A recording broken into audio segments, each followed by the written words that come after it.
found one after a long search. And, oh, this takes me back. This takes me back. A lot of blind spots here. So we're going to have a nice, relaxing camping trip today. No stealth for me. It snowed and it's kind of cold, so we're just going to stay warm in here, doing some winter camping.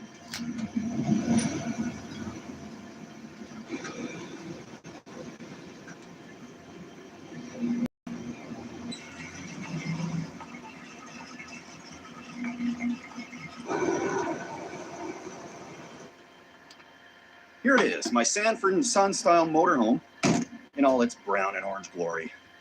This beauty has 54,000 original miles on it, and it's in surprisingly good shape. Not a leak in sight.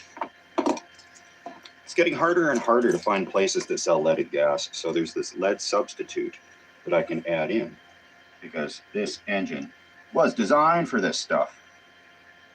This camper came with a lot of stuff, so we're going to get some stuff set up out here, make it look more like a comfortable campsite, and scare off anybody from camping beside me. This one window got smashed, so it's just plexiglass, but it's working okay.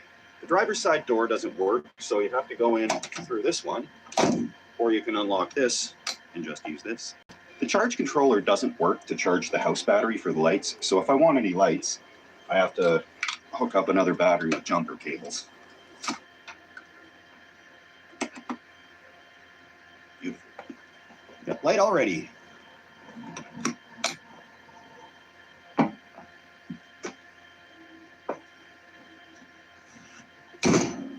So this will be a fun time kind of setting things up. It's the first time camping in here for me.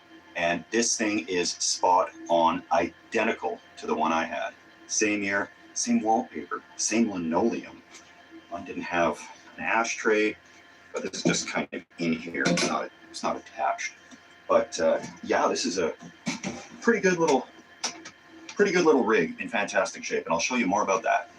These seats are in amazing condition. Even the spot right here where the driver would climb in, that normally gets all crushed, but maybe because they're getting in the other side.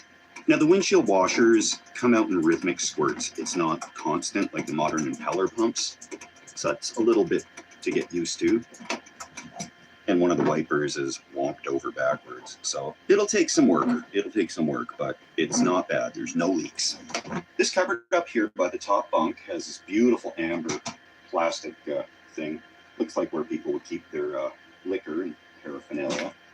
And you can got a board game in there. Mastermind. Never played it, but we'll see. And there's a closet down here too. It's got a little, you can really smell the mothballs. They linger. There is a bar there so you can hang your clothes on. This thing comes with a gravity furnace, which is keeping the chill off. Doesn't use any electricity. Hot air comes out there. Cool air goes in the bottom.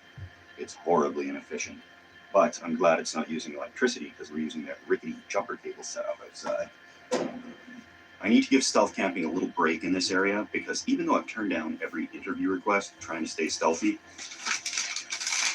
they still did this story.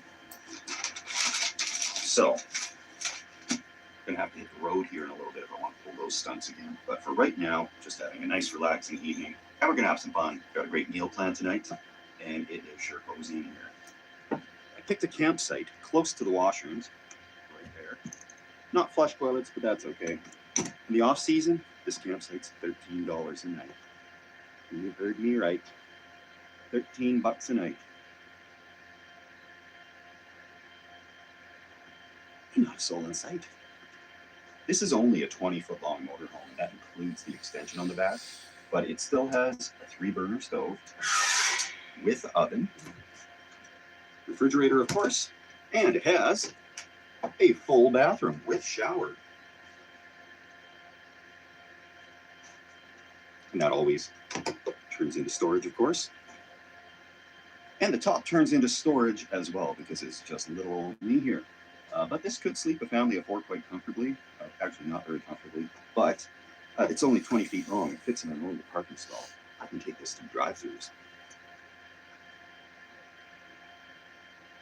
Shelter's set up, and I can think of nothing better to do right now than whip up a quick Harvey Wallbanger.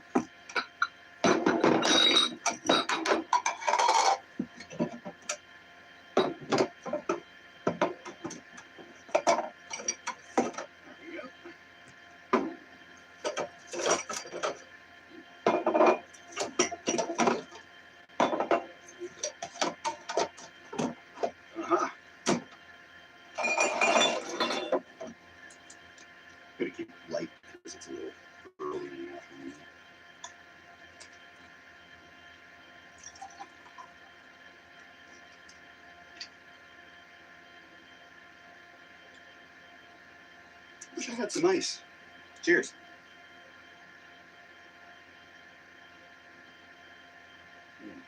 Like an orange Julius. All the little gems you find in a used camper.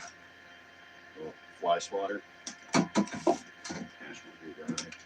It's tons of storage. Oh, of course. Oh my. There's a mattress pump in here as well. A good bit of storage. A bunch of coat hangers up here. Let's jack it off because it's getting a little warm. There's a black light. Won't be turning that on in here. Given the year of this, the high beam switch is beside the brake pedal by the hole in the floor. And there's a few other things that you don't see these days, which can be modified to work. Cigarette lighter. You take that out, put in a little phone charger, it slides right in. The cassette tape deck. I can use one of these adapters. I'll plug that right into my phone.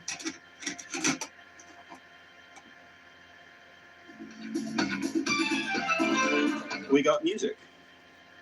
I know it works. All right, so if you didn't grow up in the 70s or at least watch that 70s show, you probably unsubscribed by now. And I don't blame you, but I just wanted to have fun on this one. So we're having a fun little 70s camping trip. It is getting dark. It is getting chilly. Got some food. It's staying cold out there in the snow. And I'll get a fire going in a little bit, but I'm just going to spend a little bit more time staying warm, hunkering down, and listening to music in my awesome little 70s motorhome. The first two additions I'm doing to this motorhome are a fire extinguisher and a smoke/carbon monoxide detector. Now, these combo units are all over the place now, and smoke rises, carbon monoxide's a little heavier than air, so that settles. And typically, I guess 2 would be better, but carbon monoxide is only slightly heavier than air. Air is 1.0. Carbon monoxide is 1.06. So it's only slightly heavier than air, and any slight breeze is just going to move it all around through here. So I'm going to leave this right by the furnace, because that's what scares me the most in here. And not so high that it's going to catch the cooking over there. So just stick it on there somewhere. There's already a screw hole here.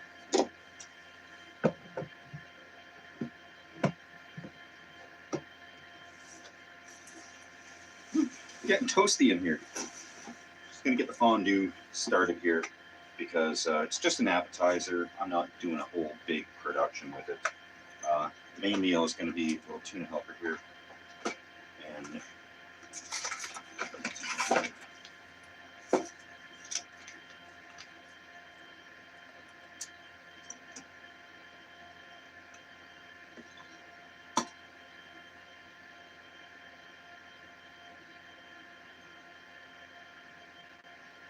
the absolutely brilliant thing about tuna helper is you don't even have to brown beef. Just throw it all in.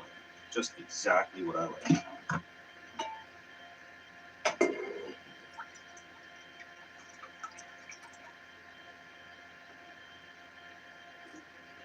I don't want to use the drain here because it is below freezing tonight, and I haven't tested out the water system in this thing, so it's like storing my extra stuff that I can dump out.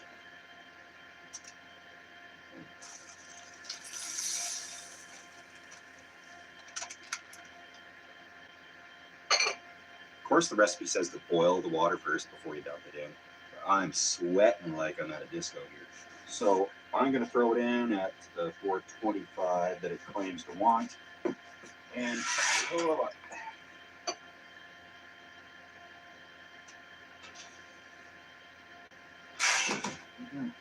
I'll start a timer for 30 minutes.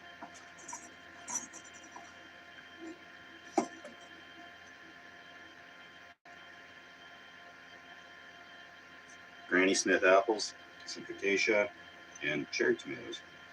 Wonderful.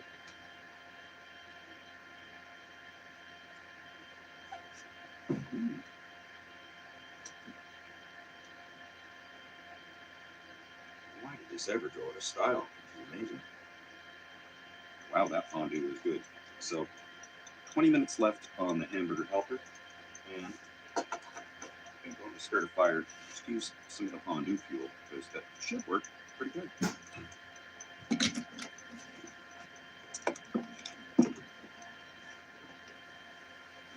It is nice and cool out here. I can burn off the cardboard from the hamburger helper. I can destroy this little piece of evidence.